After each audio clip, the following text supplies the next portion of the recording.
Well, good morning, good afternoon, and good evening. Thank you for joining me for Brahma Viharas, Chapter 2. This is the chapter on compassion. If you're just joining me, we've done about 2 weeks on Chapter 1, which was loving kindness.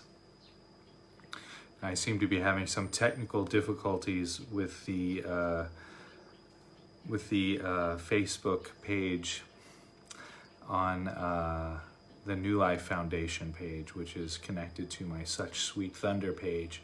So this is right now just going directly to my page on my Facebook, my personal Facebook page. I don't know why this is happening, but I won't spend too much time trying to fix it, maybe just a minute or two whilst I am talking here as a way of trying to correct the situation. It doesn't seem to be wanting to connect here. It says waiting for live video.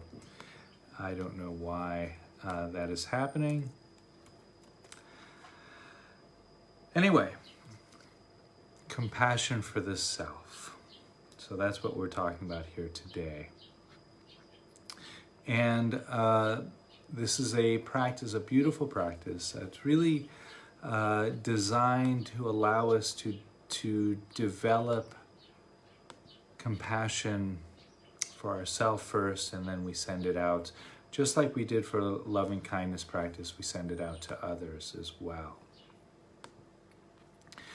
We start sending it to loved ones, then to people we don't know, and then to people we don't like. Which is quite interesting. That's of course where the challenge is there. So if you are trying to watch this on my on the New Life Foundation page or on Such Sweet Thunder, it will be there later this afternoon. I apologize for that. I don't know what happened, why those pages were not picking up the Facebook Live. If you are watching this on my Facebook page, my personal page, thank you for joining me. So I think I'll get into the topic of self-compassion by telling a story. And this is a story of a great Tibetan master named Atisha. Now, there are actually many stories of Atisha. Atisha was a well-loved character in Tibetan Buddhist lore. He is considered to be one of the founding fathers of Buddhism in Tibet. Now, Atisha shows up around the 11th century. So Buddhism had actually flourished in Tibet for hundreds of years before Atisha was born. But due to unfortunate circumstances, the Tibetan culture, the Buddhism in Tibet was crumbling due to consistent invasions from the neighboring country of Mongolia, which at that time wasn't Buddhist. So the king of Tibet at that time was very disheartened by the state of Buddhism in the 11th century. So the king sends a group of travelers down to India, to northern India, where this fellow Atisha was teaching Buddhism. Atisha had already been, he'd already been cited as being a very prolific writer, a teacher, philosopher, very powerful monastic. So he had a very large reputation already. And so the king of Tibet wanted Atisha to come to Tibet to try to re-establish Buddhism there. So the first band that's sent from Tibet to India, they get intercepted by a Mongolian war tribe. They don't make it. The king then sends another group to try to convince Atisha to come to Tibet. That group gets kidnapped by a Mongolian war tribe and held for ransom And the king says, use the ransom money. Oh, the king is with that group. So the king is held for ransom. And the king demands his followers in Tibet to use the ransom money to hire Atisha. So the king sacrifices his own life so that the money can be used to bring Atisha back to Tibet. Now the third group, they make it to India. And they meet with Atisha, and this apparently took quite a bit of convincing to persuade Atisha to come back to Tibet. This would have been an arduous journey over the Himalayas. Many would have to turn around, some would perish. So Atisha would have had to been quite careful selecting his travel companions. And so he's, picking some of his students, some of his advisors to go with him to Tibet.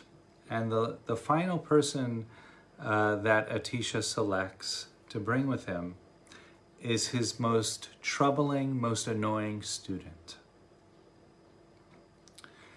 And that evening, Atisha's advisors go to Atisha and they say, why did you select this student to come with us? He's your most troubling, most annoying student. This fellow will drive you mad. And Atisha says, well, rumor has it that the people of Tibet are so warm and so loving that I would be hard-pressed to practice patience and compassion without my most troubling, annoying student with me.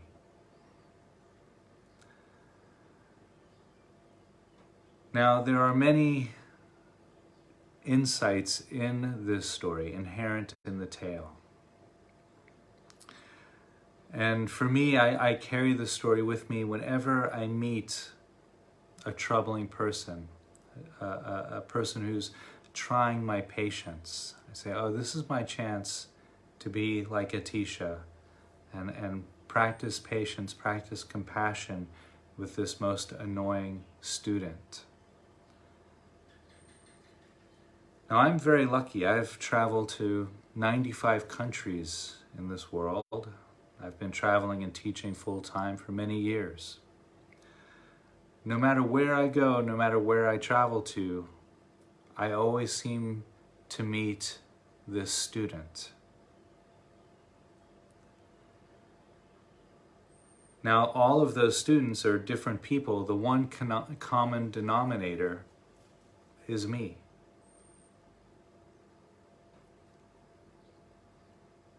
I'm the most troubling student. And so I tell this story in this way, not so that we can be hard on ourselves, or at least not that I can be hard on myself, but to see myself with compassion, to see myself through the eyes of non-judgment, practicing patience with myself. And so with that, I think I'll move into explaining a little bit about the meditations on self-compassion. So this works very similar to the meditations on loving kindness. We'll come into the present moment. I'll ring the bell. We'll listen to the sounds of the present moment. We'll come into the body, and then finally finishing with grounding awareness into the breath. And then we'll offer these phrases of compassion. Now, last 2 weeks we were working with phrases that were endowed with the warmth of loving kindness. We were offering those to ourselves and to others. Here we've shifted the prism. We were shining the light of awareness down on this prism, and that light refracting out into loving kindness. Now we've shifted that prism. We're still shining the light of awareness down on the prism, but now it's shining the light of compassion. And these phrases are no longer endowed with the warmth of loving kindness, but they're more endowed with the open and acceptance of compassion. So we'll offer these phrases of compassion to our own heart.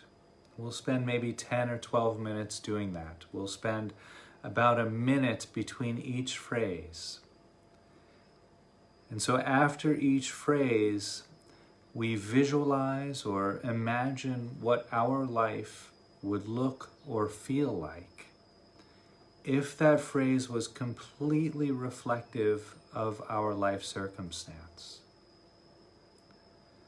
So for example, the first phrase, well, I'll just go through all the phrases quickly before we do the meditation. The first phrase, may I be free from suffering. So we offer this phrase to our heart, and then we visualize or imagine what our life would look and feel like if we were completely free from suffering or free from struggle for our entire life, what that would look and feel like. Now, there might be an opening to this. One might feel, wow, that's this really, really open and accepting quality of the present moment of our condition. That's great. So that's a welcoming. There might be a resistance. There might be this idea in the mind that, oh, I might be free from suffering, but this and this and this is happening right now, and so I can't be free from suffering. That's a resistance to the phrase. That shows us how we're actually keeping compassion out of our life. We're holding on to our suffering in some way. And that might sound a bit ironic, but you'd be surprised how often it is that we do hold on to our suffering. Sometimes we identify with a particular affliction or a particular condition. We say, I suffer from X, Y, and Z, and we identify with that. It becomes a part of our personality. So that's actually quite common. And so this practice is allowing us to let go of that identification. It's just one of the many, many great benefits of a self-compassion practice. The second phrase, may I be free from disturbance and harm. And so again, we offer that to our own heart, visualizing, imagining what our life would look like if we were consistently free from disturbance and harm for our entire life. Again, there might be an opening, there might be a resistance. There actually might be no reaction, no response to the phrase. That's quite normal too. Again, we're just planting the seeds of self-compassion. If that happens, there's no response, and eventually those seeds start to bear fruit. And if you were with me for the chapter on loving kindness, that'll probably sound familiar. It's quite similar for all of these practices of the Brahma Viharas. The third phrase, may I accept things just as they are. And here we can see how similar the loving kindness and compassion phrases are. The loving kindness phrase, may I open to things just as they are. Right? So that's, the prism is pointing one direction. May I open to things just as they are, and then we shift that prism. May I accept things just as they are. Slightly different feel to it, right? Open, that loving kindness is an open embrace, a warmth.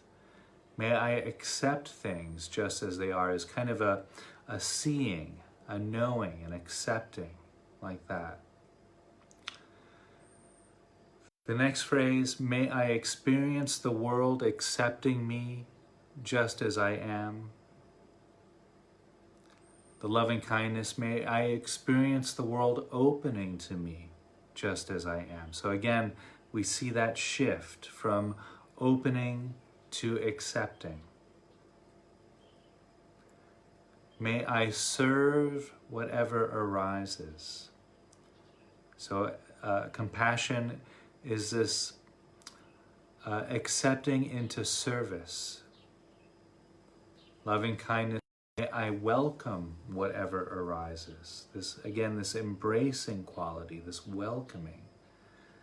So compassion is moving forward to serve the present moment. Moving forward, it's kind of an action that we move forward to best serve whatever's arising. So I think I've talked enough about that. I will talk more. Probably tomorrow's episode is a Q&A session. So if there are any questions about all of that, do send them over. So today I'll ring the bell, guide us into the present moment. We'll just do 2 rounds through the phrases. Again, leaving a minute after each phrase so we can visualize or imagine what our life looks like or feels like if these phrases are completely reflective of our life circumstance. Enjoy.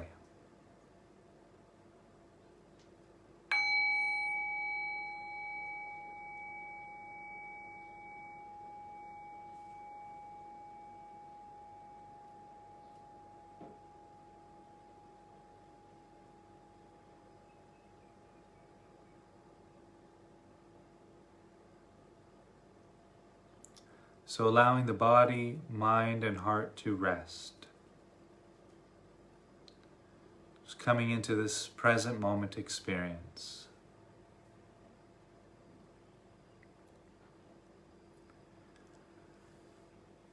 And I'll ring the sound of the bell. Rest your thinking mind on the sound of the bell. Allow the decay of the bell to bring your awareness into silence.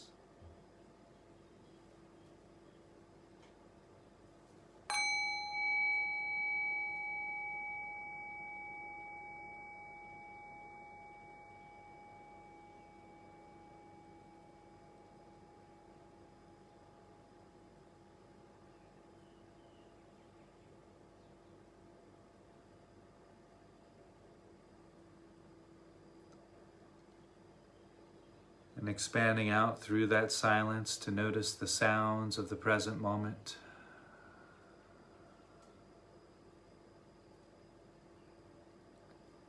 You might notice how the sounds and silence create this envelope of the present moment.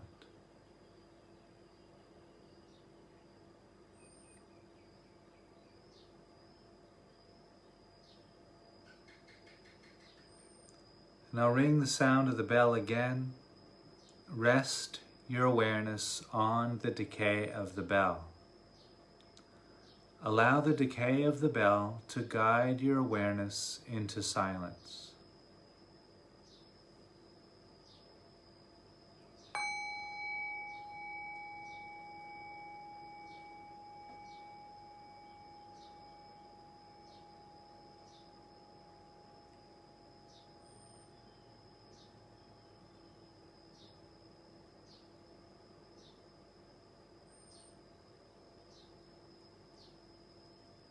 And resting there in the silence of this present moment.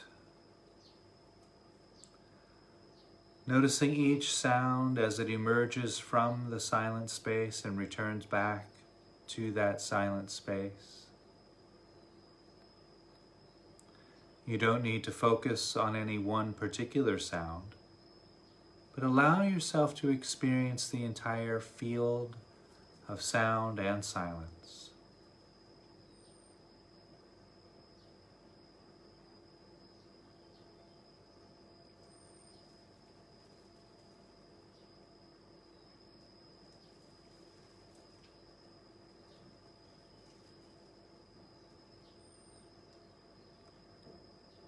And while resting there in the silence and sound, noticing the sensations of feet against the mat or the floor,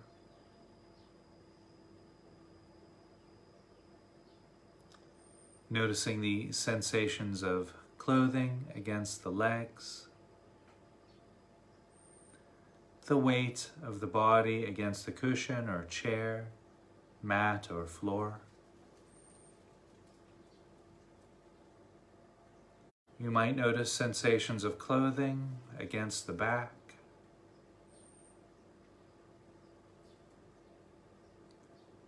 Noticing the hands resting against the body or touching each other.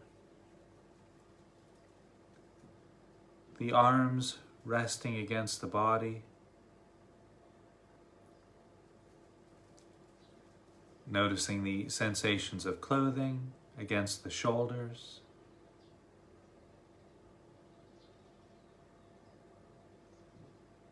There might also be sensations arising from the back of the neck.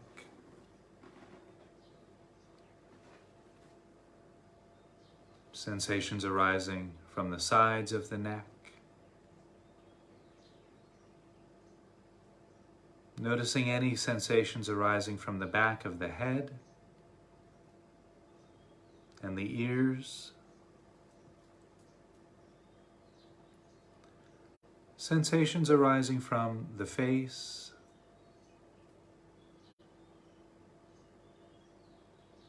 including the lips and the nose, the eyes and the forehead. Noticing any sensations arising from the top of the head.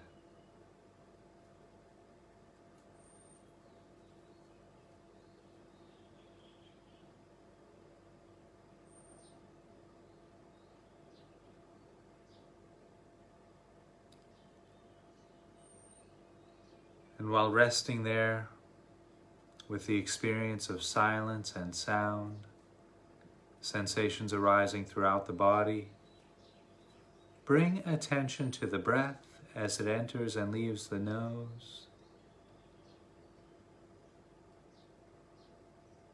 Noticing the breath touching the back of the throat, the rib cage expanding and contracting with each breath.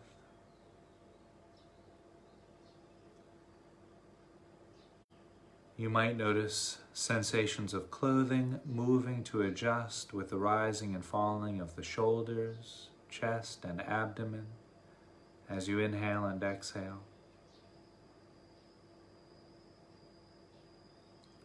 Noticing the back moving out as you breathe in and in as you breathe out.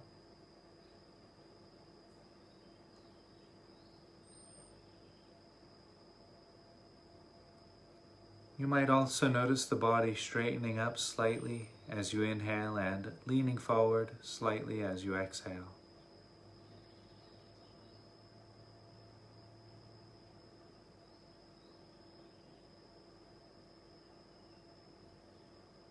And so we'll rest right there for a few moments, maintaining awareness on the sensations of the breath and body, silence and sound, and just rest, breathing in and breathing out.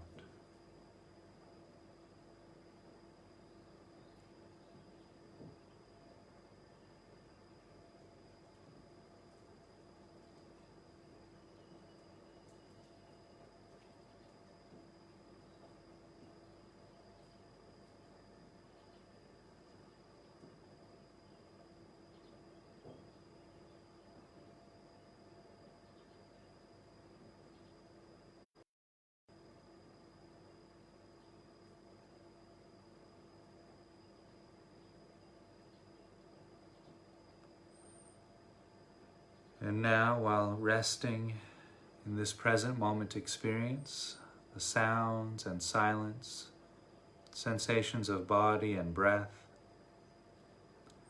we'll begin offering these very precious phrases of compassion to our own heart, as if we were bringing our heart the most precious gift. And with each phrase, we'll visualize or imagine what our life would look or feel like if each phrase was completely reflective of our life circumstance.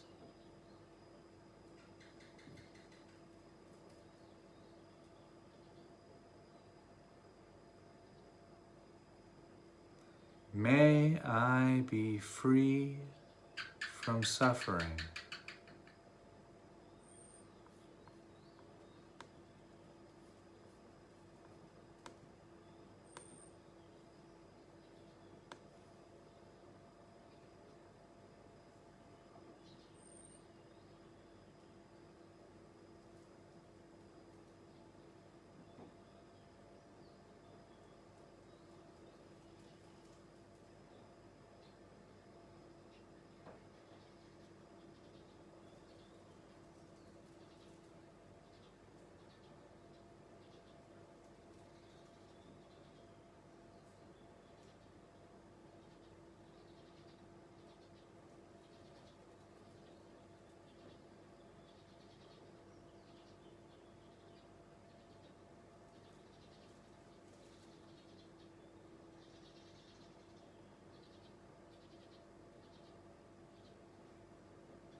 May I be free from disturbance and harm.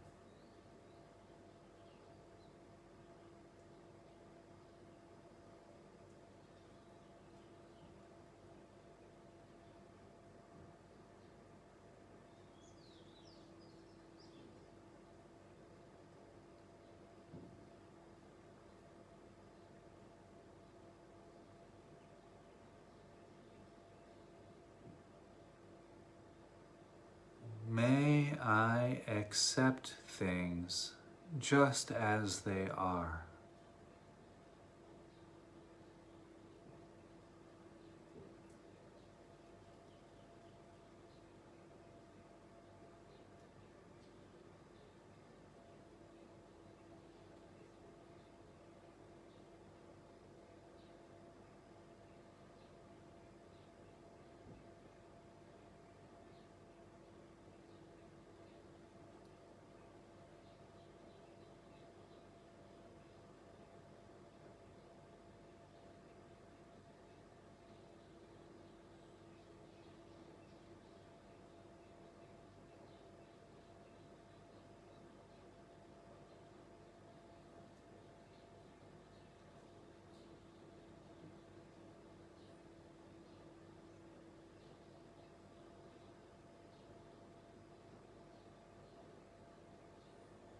May I experience the world accepting me just as I am.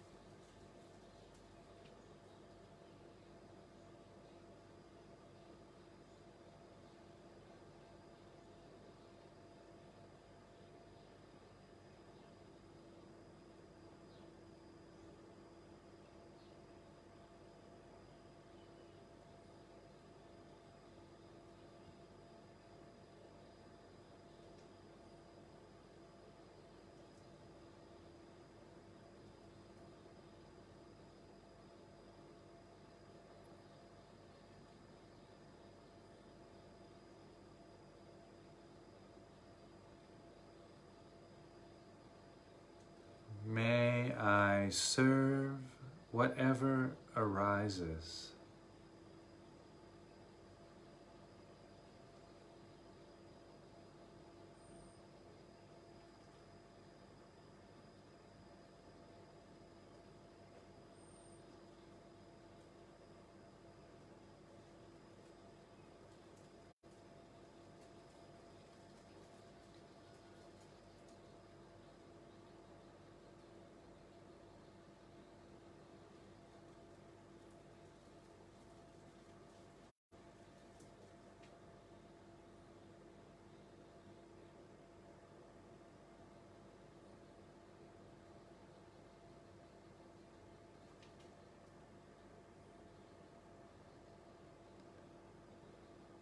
May I be free from suffering.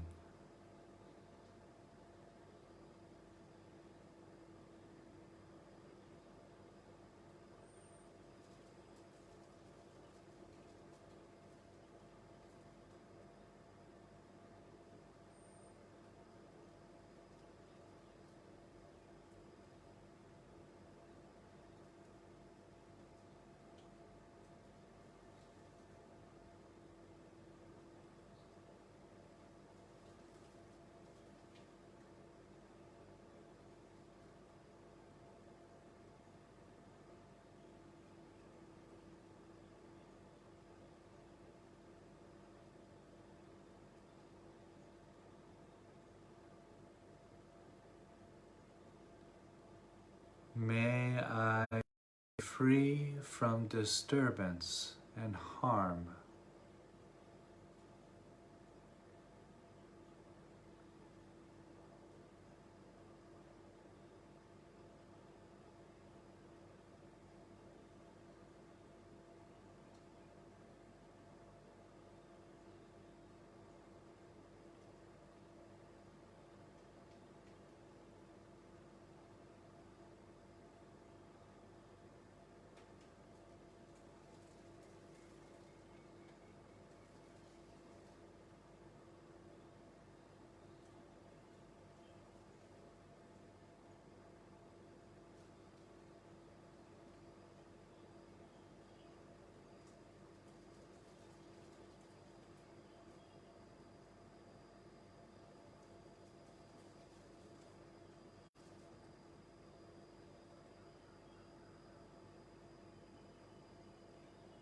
May I accept things just as they are.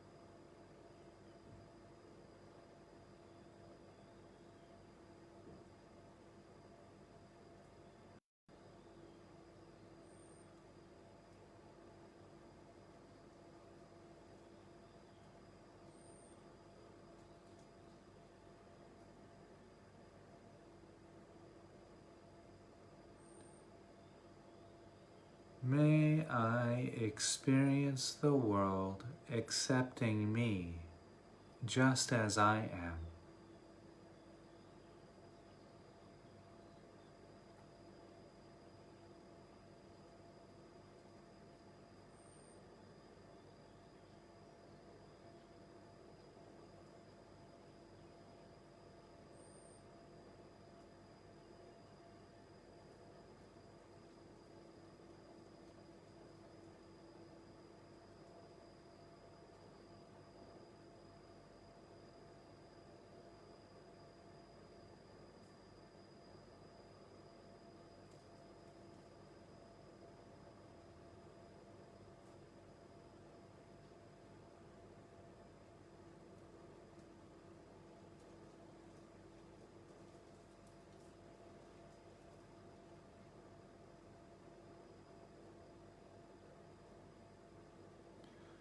May I serve whatever arises.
breathing in and breathing out.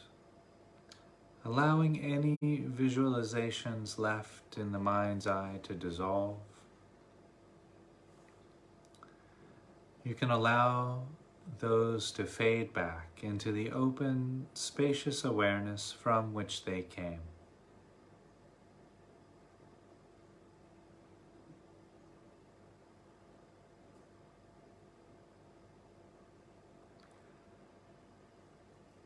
Noticing the sounds and silence of this present moment, allowing the sounds to bring you back into the experience of right here and right now.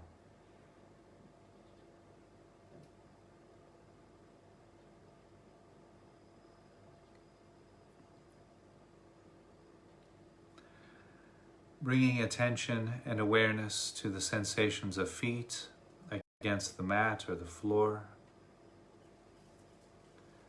sensations of clothing against the legs, the weight of the body against the cushion or chair, mat or floor. Noticing the sensations of clothing against the back, the hands resting against the body or touching each other. Sensations of clothing against the arms and the shoulders.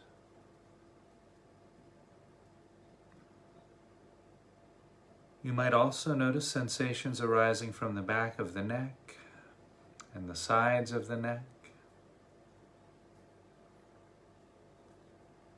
Noticing sensations arising from the back of the head and the ears.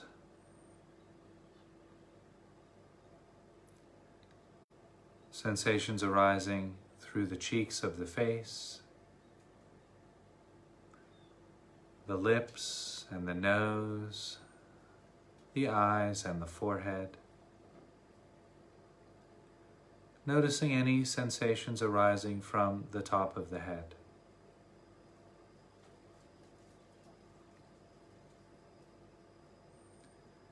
And while resting there with the silence and sound and the sensations arising throughout the body, bringing attention to the breath as it enters and leaves the nose. Noticing the breath touching the back of the throat.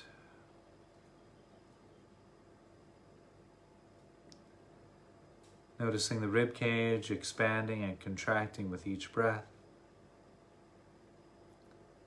The rising and falling of the abdomen as you inhale and exhale.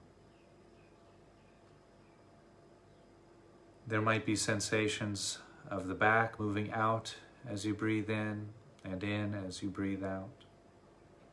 The shoulders rising and falling with each breath.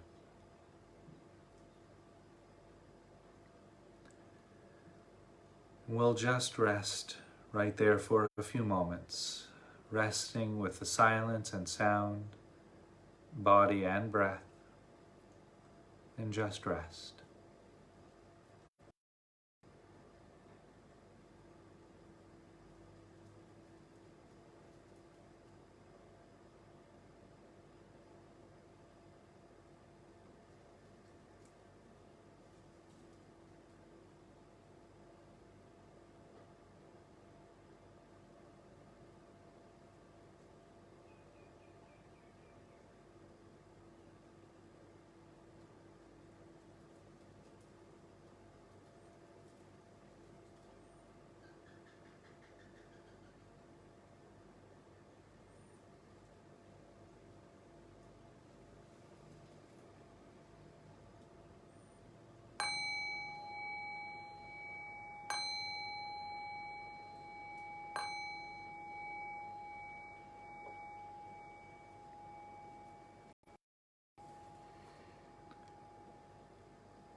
So I hope you all enjoyed my offering today, Brahma Viharas Chapter 2.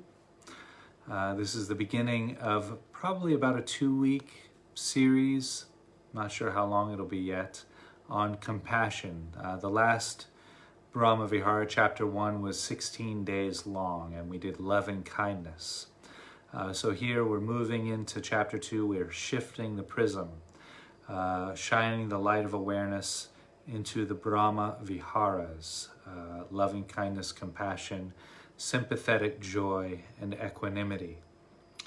And so here we're just entering into steering or cruising our cruiser into the experience of self-compassion today.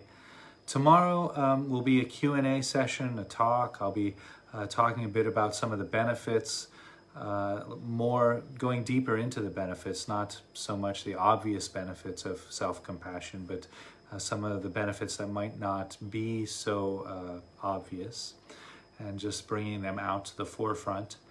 Also answering any questions. So if there are any questions, I've gotten a few that I'll be talking about tomorrow, but there's always room for more. So if there are any questions, go ahead and send them along either through Messenger or through the comments at the bottom of the video there. Happy to field any questions and comments and so forth. Thank you for tuning in. This is my offering as a way of helping the current pandemic situation. I really just want to offer some benefits, some guidance. These teachings have helped me in countless ways in this situation and in other situations throughout my life. So I hope that these meditations can benefit others as well. So thanks for tuning in. Stay safe, stay healthy, stay clean, wear your masks, practice your social distancing, and we'll get through this together. Thank you.